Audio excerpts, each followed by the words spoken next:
Greetings and welcome to another series of weekly devotionals where we take a look at one of the readings in this upcoming Sunday's lectionary and offer some thoughts for reflection.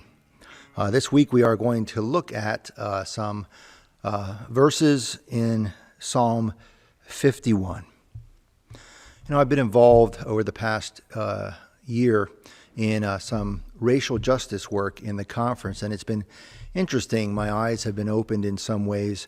I individually would be the kind of person that would claim I'm not a racist. I don't engage in racist type behavior. But what I've been learning over the last year is that, racism is a larger problem than just individual acts, that racism is in fact sort of institutional and systemic in our society. Same thing goes with white privilege. I've lived my entire life as sort of a lower middle class person. I wouldn't think or identify myself as being privileged, and yet again, white privilege is sort of a system. It's a society-wide phenomenon that we are all a part of, whether we really realize it or claim to be a part of it or not.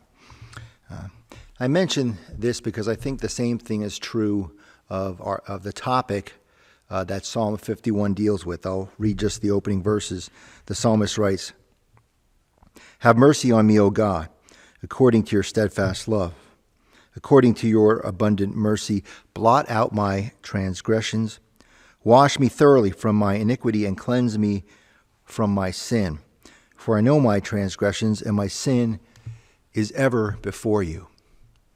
The topic of Psalm 51 is sin, something appropriate for the season of Lent.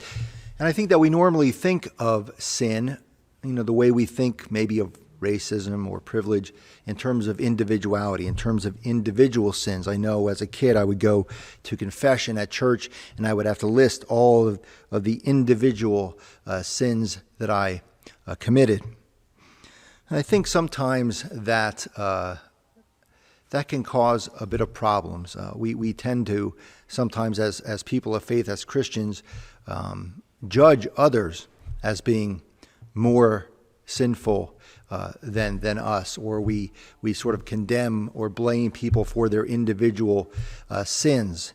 And as we read further along in Psalm 51, and we get a little bit of a hint of it in the first three verses, the psalmist writes of sin as a system, as a larger problem, as sinfulness, as part of the human condition. It's something we are all a part of, whether we want to admit it or not, or whether we realize it or not. We are all sinful creatures. And so instead of thinking of sin just in terms of individual sins, the psalmist writes that we are all part of this system of sinfulness, which I think is actually a more helpful way of thinking about sin, because it tends to lead us away from perhaps judging others or blaming others for individual sins.